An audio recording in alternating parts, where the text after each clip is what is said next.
बिस्मिल्लाहिर्रहमानिर्रहीम। दुआ कब और किस वक्त कबूल होती है? जिस तरह से नमाज, रोज़ा, ज़कात, हज एक इबादत है, ठीक वैसे ही दुआ करना भी एक इबादत ही है। और हर एक इंसान जो अल्लाह के सामने उम्मीद के साथ हाथ फैलाता है तो उसकी दुआ कबूल होती है। लेकिन कुछ खास ऐसे वक्त हैं या ऐसी जगह है जिसमें अगर दुआ की जाए तो कबूलियत का इम्कान ज़्यादा होता है, और कुछ लोग भी ऐसे हैं जो अगर दुआ करें तो उनकी दुआ रद्द नहीं होती। तो यहाँ इस पोस्ट में हम आपके सामने जिक्र करेंगे कि दुआ कब और किस वक्त कबूल होती है, और वो लोग जिनकी दुआएं कभी रद्द नहीं की जाती, वो जगह जहाँ दुआएं कबूल होती हैं। नंबर 1, मताफ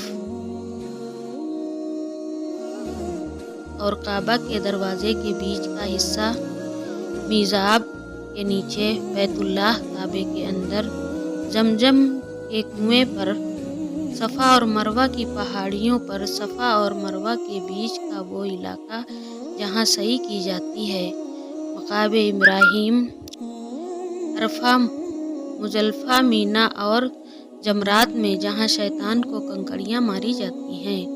पैगंबर मोहम्मद सल्लल्लाहु अलैहि वसल्लम के रोज़े मुबारक में कौन कौन से वक्तों में दुआ कबूल होती है? अज़ान के वक्त, अज़ान और इकामत के दरमियान, हय्या अलस सलाह और हय्या अलल फलाह के बाद, ख़ास उस शख्स के लिए जो किसी मुसीबत में जकड़ा हुआ हो, उस वक्त दुआ करना बहुत फ़ायदेमंद है।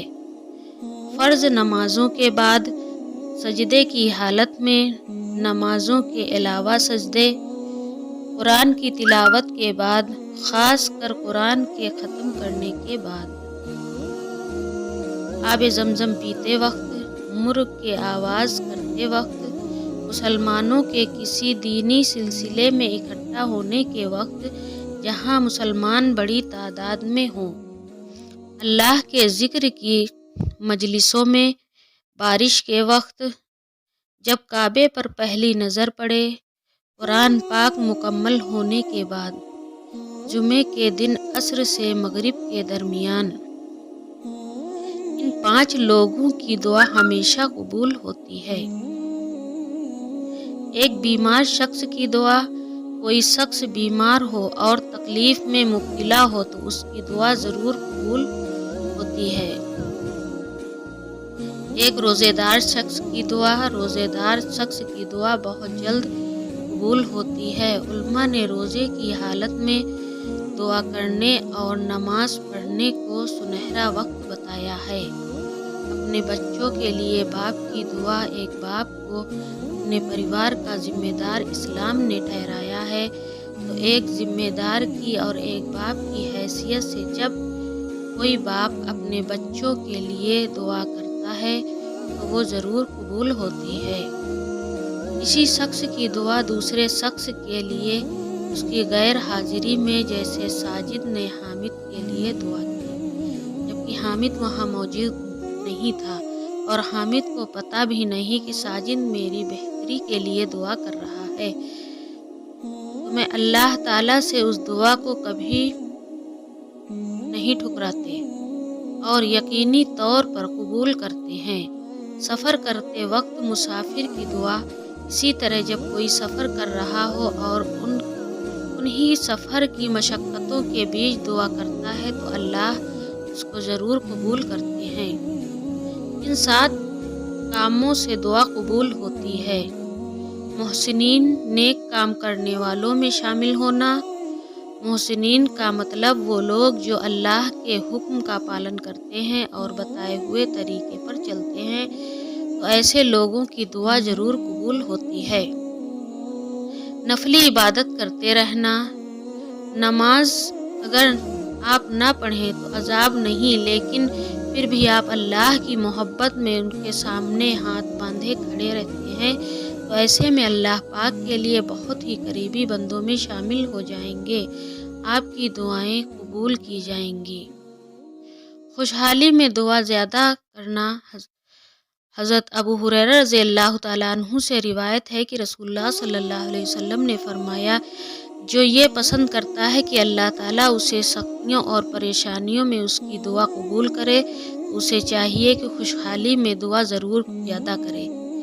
مطلب یہ کہ جب ہم پر مصیبت آتی ہے تب ہم اللہ کے حضور پیش ہو کر دعا کرتے ہیں، جبکہ ہم پر کوئی مصیبت نہ ہو تو تب بھی دعا کرتے رہنا چاہیے۔ اس سے دعا مصیبت کے وقت میں جلد قبول ہوتی ہے۔ ہر دعا سے پہلے کوئی نیک کام کرنا۔ حضرت ابو بکر صدیق رضی اللہ تعالیٰ عنہ سے روایت ہے کہ نبی صلی اللہ علیہ وسلم نے فرمایا، بندہ کوئی گناہ کرتا ہے، پھر وضو کرتا ہے، پھر 2 رکعتیں نماز پڑھتا ہے، پھر اللہ تعالیٰ سے گناہوں کی معافی طلب کرتا ہے تو اللہ تعالیٰ اسے معاف کر دیتے ہیں۔ والدین کے ساتھ اچھا سلوک کرنا۔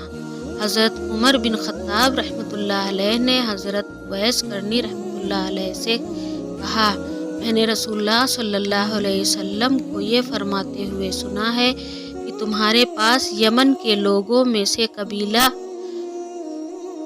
کرن سے ایک شخص اویس بن عامر آئے گا، اس کی والدہ ہے جس کے ساتھ وہ حسن سلوک کرتا ہے، اگر وہ اللہ تعالیٰ پر قسم کھائے تو اللہ تعالیٰ اس کو پورا فرما دیتے ہیں۔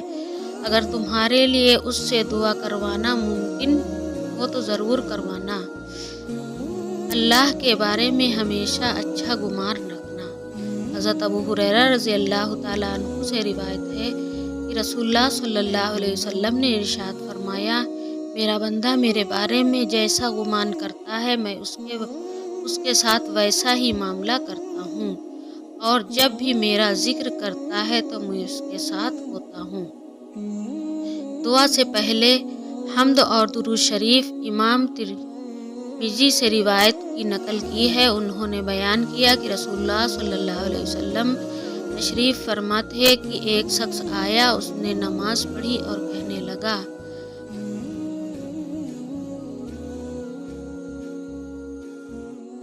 اللہم اغفر لی ورحمنی، اے اللہ مجھے معاف کر دیجئے اور مجھ پر رحم فرمائیے۔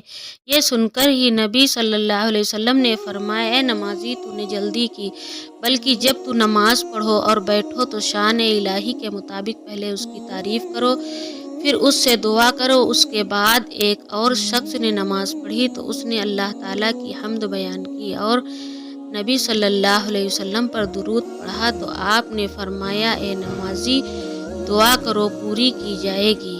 السلام علیکم۔